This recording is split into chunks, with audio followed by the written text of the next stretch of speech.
Bienvenue chers amis, aujourd'hui je suis venu vous parler d'un groupe d'invertébrés, les arthropodes. Tu sais de quel genre d'animaux il s'agit, n'est-ce pas? Ne t'inquiète pas, je vais te expliquer. Les arthropodes sont très différents les uns des autres. Mais ils ont des caractéristiques communes.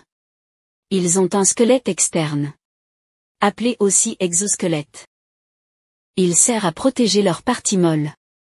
Certains d'entre eux le changent plusieurs fois au cours de leur vie pour grandir. Ce processus s'appelle la mue. Tous les arthropodes ont des pas particuliers. Selon le nombre de leurs pattes, les arthropodes sont divisés en différents groupes.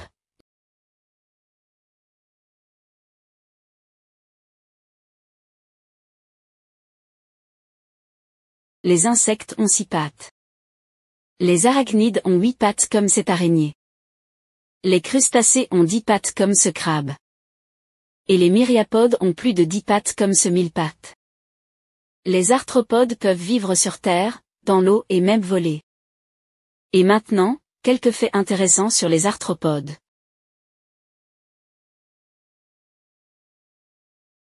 Les arthropodes constituent le groupe d'animaux le plus nombreux. Il existe environ 10 millions de types différents d'arthropodes dans le monde. Impressionnant. Saviez-vous qu'il existe une espèce de fourmi capable de soulever jusqu'à 100 fois son propre poids, ce qui équivaut à une main qui soulèverait 4 voitures?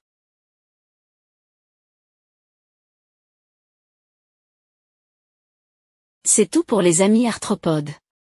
À plus tard. Allez les gars, allons-y, plus vite. Vous pouvez et je pense que cela va durer longtemps. Ouah bravo. Eh bien les gars, en attendant, je vais vous expliquer un autre groupe d'invertébrés. Mollusques. Vous savez de quel genre d'animaux il s'agit? Ne vous inquiétez pas, je vais vous les expliquer. Les mollusques sont très différents les uns des autres mais ils ont aussi de nombreux points communs, comme leur corps mou est parfois protégé par une coquille et d'autres fois non. Les mollusques sont des animaux ovipares, c'est-à-dire qu'ils naissent d'œufs.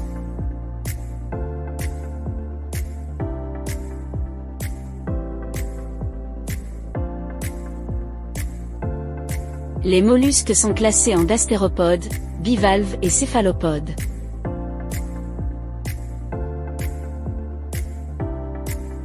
Les gastéropodes sont des mollusques qui se déplacent grâce à un pied musclé.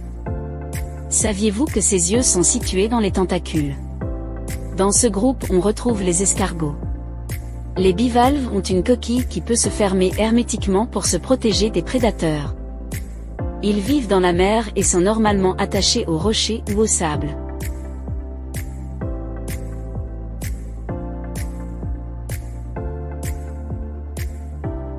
Les palourdes font partie du groupe des bivalves.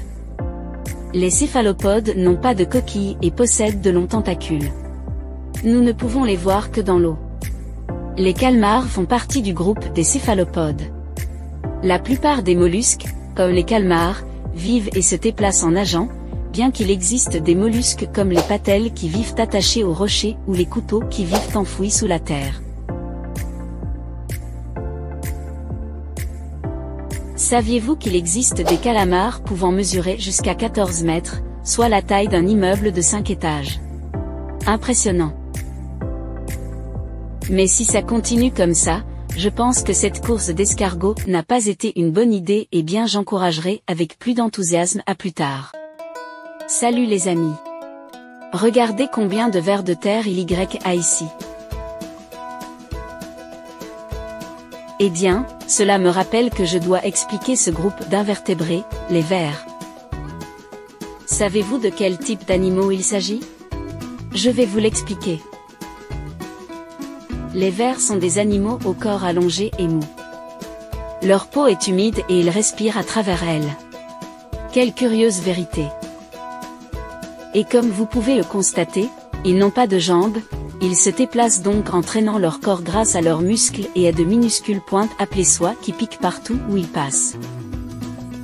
Les vers peuvent être terrestres comme les vers de terre ou aquatiques comme les sangsues et soyez très prudents avec eux. Ouais. On les voit parfois.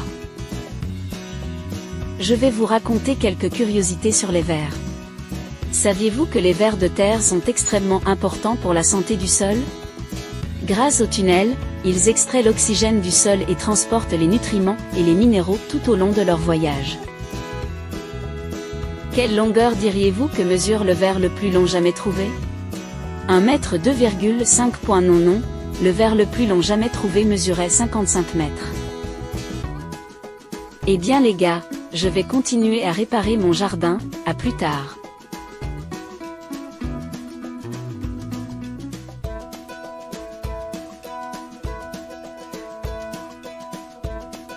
Quelle belle journée à la plage. Waouh, regardez des méduses fluorescentes. Aujourd'hui je vais vous parler d'un autre groupe d'invertébrés auxquels appartiennent ces méduses, les célanthérés. Vous les connaissez, les célanthérés?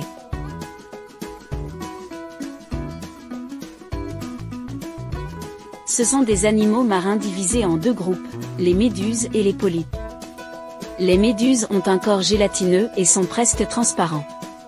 Leur forme est semblable à celle d'un parapluie et en bas elles ont une bouche et des tentacules. Substances toxiques qu'ils utilisent pour capturer leur proie. Certaines méduses se déplacent dans l'eau et d'autres se laissent simplement porter par les courants marins. Quelle paresse!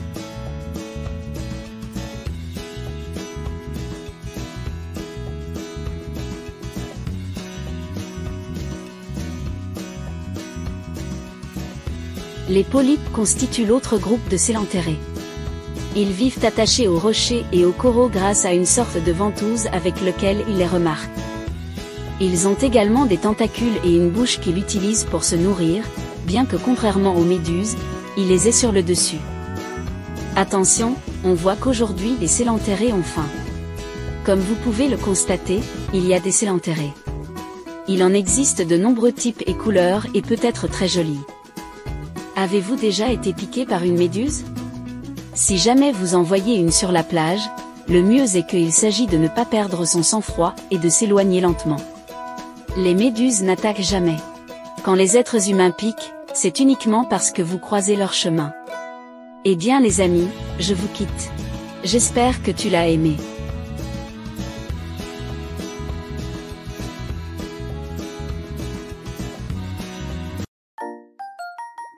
Bonjour les amis. Aujourd'hui je viens vous parler de deux groupes d'invertébrés. Le premier groupe dont je vais vous parler est celui des échinodermes. Savez-vous de quel genre sont ces animaux? Détendez-vous, on les découvre. Les échinodermes sont des animaux exclusivement marins, ils se déplacent très lentement au fond de la mer grâce à leurs pattes minuscules. Cette étoile de mer par exemple les a sur le fond. Tout comme sa bouche. Son corps est recouvert de plaques munies de pointes ou d'épines.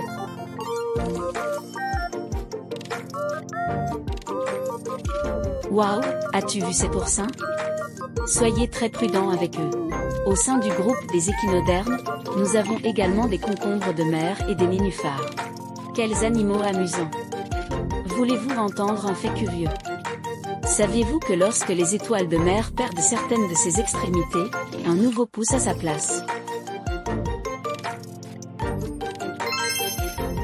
L'autre groupe d'invertébrés dont je vais vous parler aujourd'hui est celui des éponges.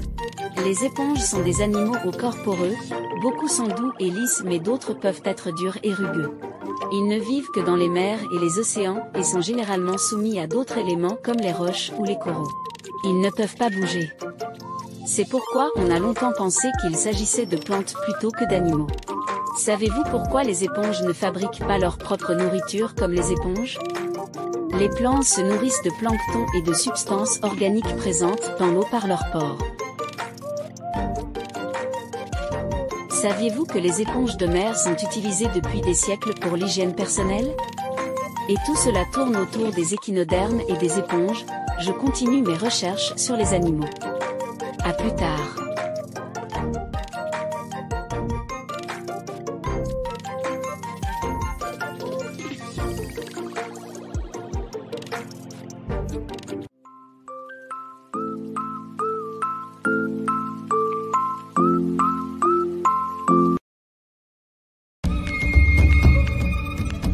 ¿Te ha gustado el vídeo? Tenemos mucho más. Suscríbete al canal Cultura de todo el mundo, haciendo clic en la foto.